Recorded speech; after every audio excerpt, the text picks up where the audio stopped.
the fourth Sunday of Easter. Happy Easter. He is risen. Yes.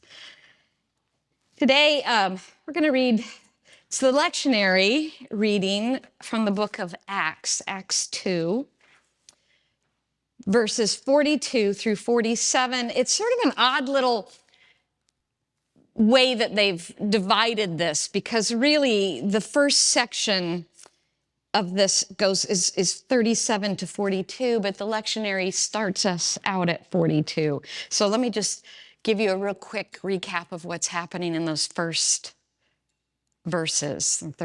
It's under the heading of the first converts. So the apostles have the disciples are, we call them apostles now, right, in the book of Acts, and they have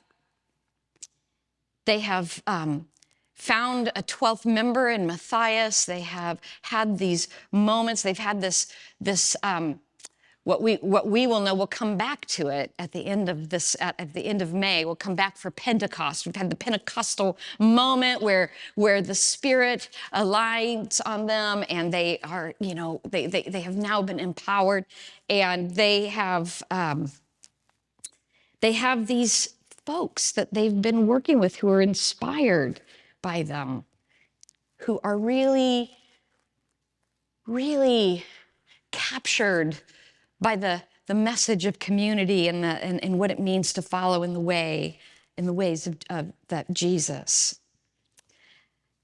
And so it begins, they devoted themselves to the apostles' teaching and fellowship, to the breaking of the bread and the prayers. That's in reference to the people who have found good news in the disciples and the apostles' teachings. And then it goes on. Awe came upon everyone because many wonders and signs were being done by the apostles. All who believed were together and had all things in common. They would sell their possessions and goods and distribute the proceeds to all as any had need. Day by day, as they spent much time together in the temple, they broke bread at home and ate their food with glad and generous hearts, praising God and having the goodwill of all the people. And day by day, the Lord added to their number those who were being saved. May the hearing of these words add insight and blessing to your lives. I don't know about you, but I just needed to hear that. That was just a scripture I needed to hear. It was good timing. Sometimes the lectionary does this. It just shows up in perfect timing, at least for me. It's hard.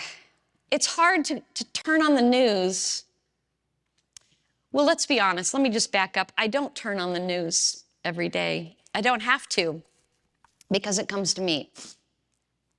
I don't know how you feel, but it just comes. It's on my phone. It's through the computer. It's just like, it just comes. And every day, there's something new. The stories are breaking, and it's all so hard at times, right? In the last couple of weeks alone, we've had these, we've gotten sadly used to shootings. I think that's really a sad state of affairs, that we've just become used to hearing one more story. But there's something kind of unique about what's happening now, in that we've had this sort of run of shootings that have happened across the country that seem to just be over really mundane things. Like just we had a shooting here in Olympia last week where someone lost their life over a little traffic incident. Just something. It shouldn't happen. It shouldn't be like that.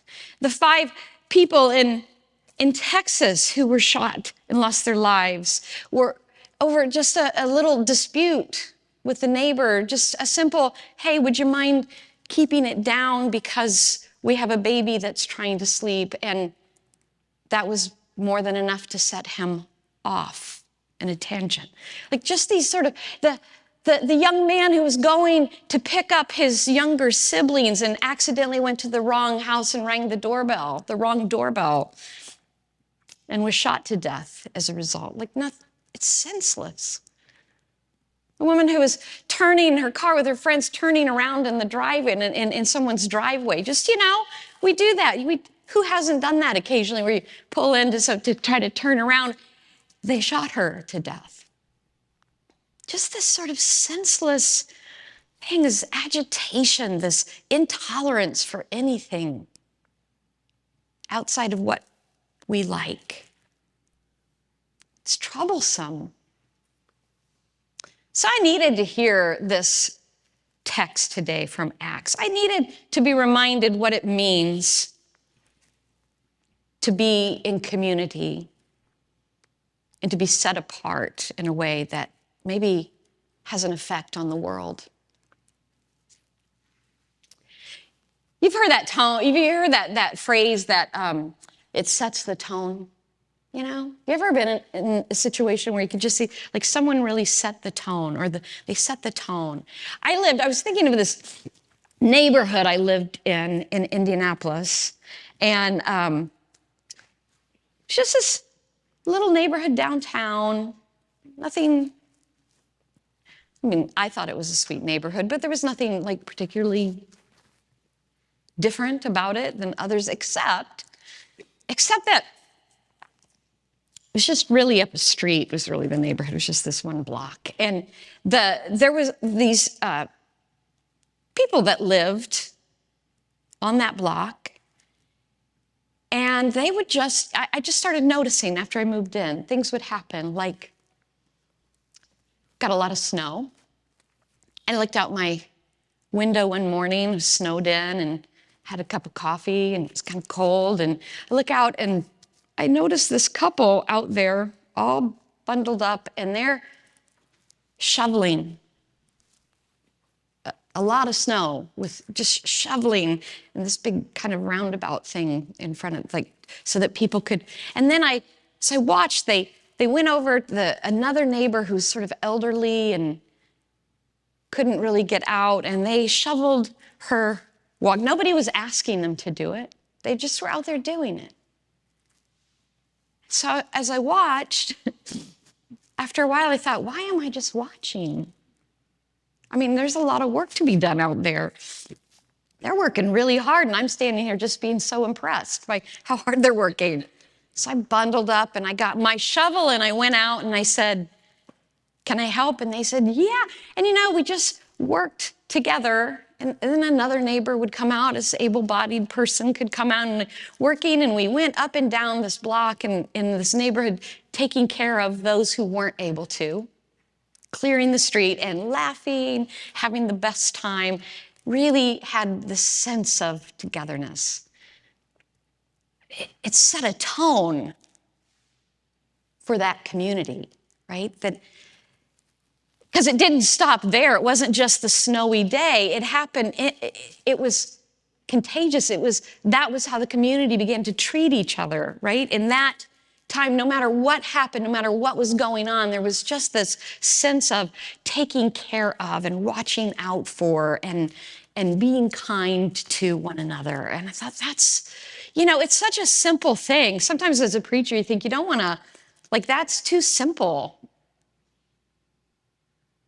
But maybe we just need to talk about simple, because it really is. We're living in such a fractured time where you could just feel people's tensions and the stress, and there's something going on. There's this stuff in the air. I don't know if you can feel it, but it's just, it's there. Maybe it's as simple as beginning to set the tone, to set a different tone. Maybe that's what we can do, the simple acts. It's overwhelming to think about how to change it all. And not that we shouldn't be doing the important work of justice when we can, to activism and advocacy and all of those things. I'm not saying we shouldn't do that, but I'm saying maybe also, because that sometimes feels really overwhelming. But here's what we can do. We can maybe come outside instead of standing in the window watching with the cup of coffee as somebody else does something and think that's really nice. Maybe if we're able, we can go out and contribute a little something to set the tone, just to set a tone.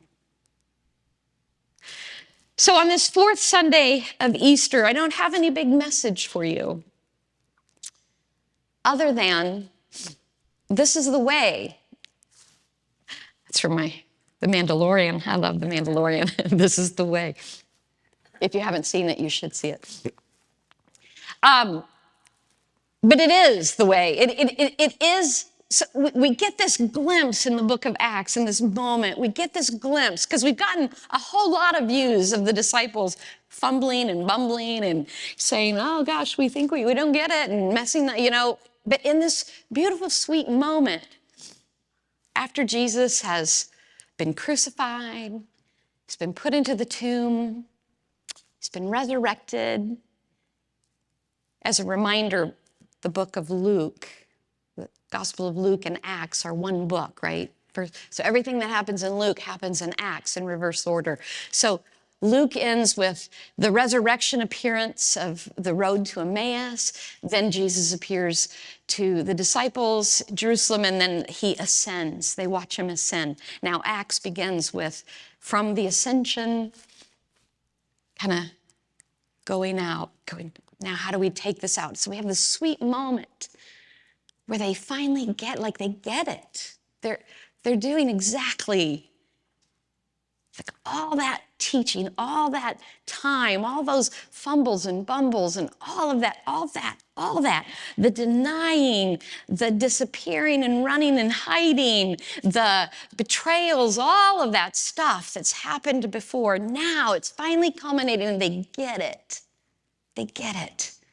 It's just a sweet moment where they get it and they are filled with the Spirit and they are reaching out to people and they are talking and they are sharing the ministry. They are selling all of their possessions. I bet you were nervous when you heard that. You're like, oh, here comes the wallop. Oh, we're going to hear all this guilt about. But no, that's, to me, it's just this beautiful thing where they say, this is what we can do.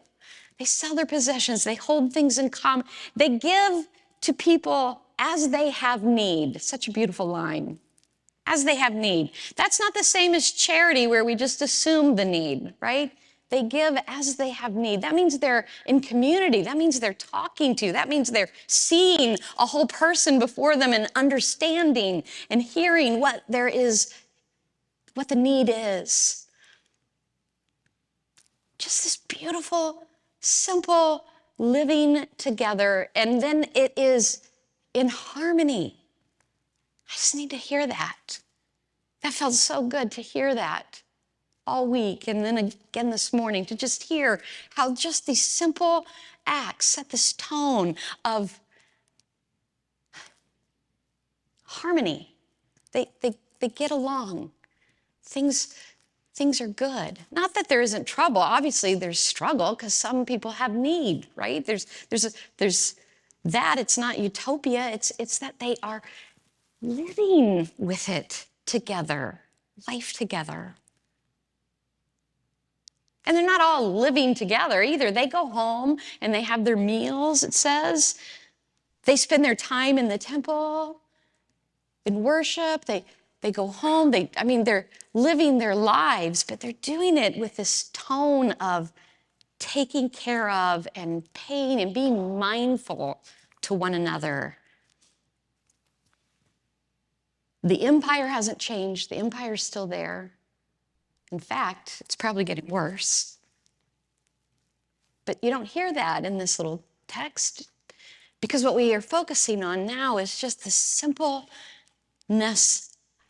of setting a tone. And that changes everything. So, on this fourth Sunday of Easter, I'm just going to invite you to go forth. Go back to your lives. Go back into the world. and not get sucked in to the ugliness and the fracture, but to think about what you can do to set a different tone in the way we understand through Jesus, who is the Christ. May it be so.